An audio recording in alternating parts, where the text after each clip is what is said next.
Jovem Pan na Europa. Direto de Londres, Ulisses Neto. E vamos para Londres. Bom dia, Ulisses Neto. Bom dia, Joseval. Bom dia a todos que acompanham o Jornal da Manhã. As negociações do Brexit continuam a todo vapor por aqui, mas elas seguem naquele ritmo de tudo certo, nada resolvido, que dá margem para toda a sorte de especulação na imprensa britânica. Ainda não se sabe muito bem o que vai acontecer a partir de 2019. Mas hoje os jornais londrinos afirmam que os europeus não vão precisar de visto para entrar no Reino Unido, como turistas, pelo menos. Mas quem quiser ficar para trabalhar vai precisar de autorização, ao contrário do que acontece atualmente, que é só chegar aqui e começar a trabalhar, morar, pedir benefício, o que quiser. Os europeus têm direitos plenos. Esse é um assunto que interessa para muitos brasileiros, né? Os que têm dupla cidadania, passaporte português, italiano, e que vivem aqui no Reino Unido ou têm planos de vir para cá.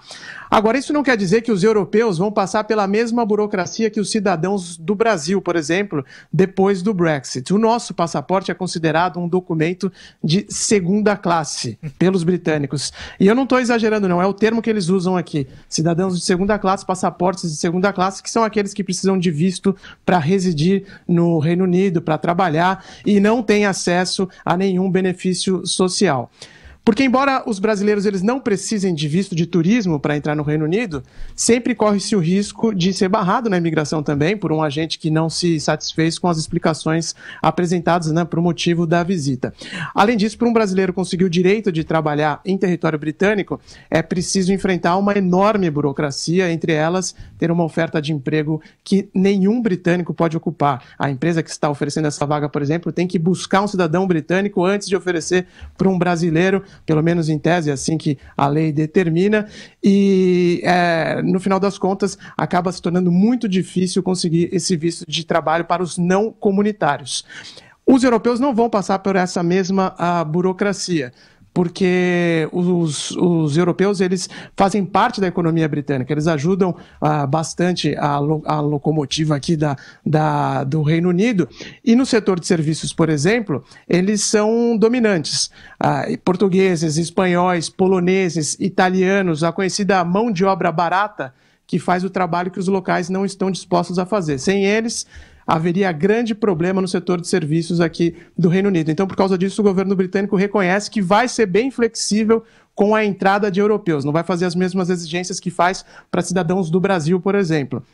Mesmo depois do Brexit, que vai ter o início formal em março de 2019, como eu disse. Agora, o que certamente deve ocorrer é que os europeus vão perder os direitos de receber benefícios sociais, como acontece hoje. A ficha da Grã-Bretanha está caindo aos poucos, né, mas a cada dia eles percebem que é uma encrenca muito grande essa do Brexit, e já está muito claro que se a separação não vai ser a catástrofe que muita gente previa, também não vai trazer toda a autonomia que os defensores do Brexit sonhavam. Os dois lados vão ter que fazer muitas concessões e, no fim das contas, os britânicos vão ter que manter a porta meio aberta para os cidadãos da União Europeia, Josival. É só perguntar uma questão, Ulisses, por favor. Duas, na verdade. Uma, e quem já está aí? Como é que fica em quem já está, né? Antes de... E a possibilidade de um novo plebiscito? Olha, Vila, é o seguinte, ainda não está claro, né, como vai ficar a situação de quem já está aqui, mas são milhões de pessoas, então tudo indica que o governo vai dar uma autorização para essas pessoas permanecerem no Reino Unido. Eles não vão precisar fazer o visto de residência permanente, por exemplo, porque seria uma burocracia enorme, muito cara e algo praticamente inviável. Essa é a especulação, mas não tem definição ainda sobre isso. Mas a especulação é que o governo vai criar uma regra especial para os europeus que já estão aqui dentro. Ninguém vai ser expulso, pelo menos a Theresa May falou isso desde o início.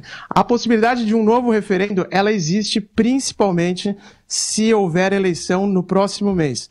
Há também esse movimento para derrubar a Theresa May, e dependendo do resultado da próxima eleição, o Partido Trabalhista, por exemplo, que lidera as pesquisas hoje, ele prega que é preciso fazer um novo referendo sobre os termos do acordo da União Europeia com o Reino Unido, né? Sobre o Brexit. E aí esse novo referendo poderia desmantelar toda a negociação. Então é improvável, mas existe essa possibilidade sim, viu? Ok, Ulisses, obrigado, bom dia, bom trabalho. Obrigado, bom dia a todos.